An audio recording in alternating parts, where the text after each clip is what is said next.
গুলিবিদ্ধ 17 জন, তাদের কাছে যাবেন মুখ্যমন্ত্রী? আপনি এই তো হাসপাতালে পড়ে আছে, আপনি তো কালকে আসছেন, দয়া করে হাসপাতালে যান, মেডিকেল কলেজে। আপনি স্বাস্থ্য মন্ত্রী, আপনার কলেজ হসপিটালে ভর্তি আছে 11 বছরের ছেলে, যান দেখে আসুন। ঝটিকা সফরে সোমবার রাতে মুর্শিদাবাদ জেলায় আসছেন মুখ্যমন্ত্রী মমতা ব্যানার্জি।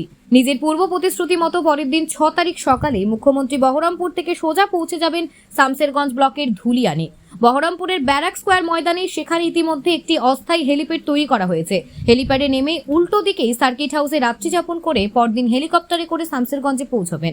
সেখানে জাফরাবাদ এলাকায় একটি অস্থায়ী হেলিপ্যাড বানানো হয়েছে। সেখানে নেমে দুর্গত মানুষদের সঙ্গে দেখা করবেন রাজ্যের প্রশাসনিক প্রধান। তাদের সঙ্গে কথা বলে সুতিতে যাবেন মুখ্যমন্ত্রী। সেখানকার ছাপখাটি কেটি বিদ্যালয়ের মাঠে প্রশাসনিক সভা করবেন। সভা সেরে ফের হেলিকপ্টারে করে বহরমপুরে ফিরবেন বলে প্রশাসন সূত্রে জানা গিয়েছে।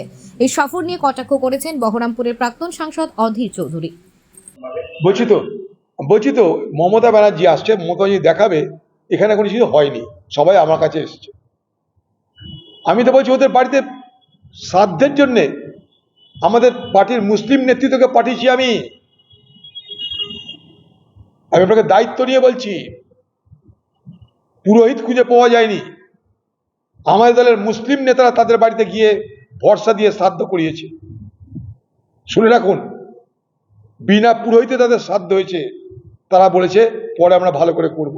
শুনে রাখুন, আজকে মুখ্যমন্ত্রী যাচ্ছে বলে পুলিশ ময়দানে নেমে তাদেরকে মুখ্যমন্ত্রী স্টেজে উঠাতে হবে, আর কিছু না। মুখ্যমন্ত্রী স্টেজে উঠাবে, মুখ্যমন্ত্রী বলবে আমি আজ কোনো চিন্তা নাই, টাকা নাও, পয়সা নাও, বাড়ি ফিরে যাও, আগামী দিনে আর তোমরা কেউ খুন হবে না, এটাই বলবে। গুলিবিদ্ধ 17 জন, তাদের কাছে যাবেন মুখ্যমন্ত্রী? আপনি এই তো হাসপাতালে পড়ে আছে, আপনি তো কালকে আসছেন, দয়া করে হাসপাতালে যান, মেডিকেল কলেজে। আপনি স্বাস্থ্য মন্ত্রী, আপনার কলেজ হসপিটালে ভর্তি আছে 11 বছরের ছেলে, যান দেখে আসুন। 11 বছরের ছেলে মায়ের ওষুধ আনতে গেছিল দোকানে, মায়ের ওষুধ আনতে গেছে দোকানে, বাচ্চা ছেলেটা কিছু জানে না, গুলি চলেছে।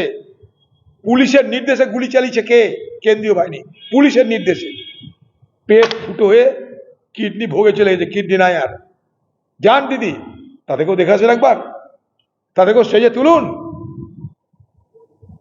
নাটক করতে আসছেন আপনি।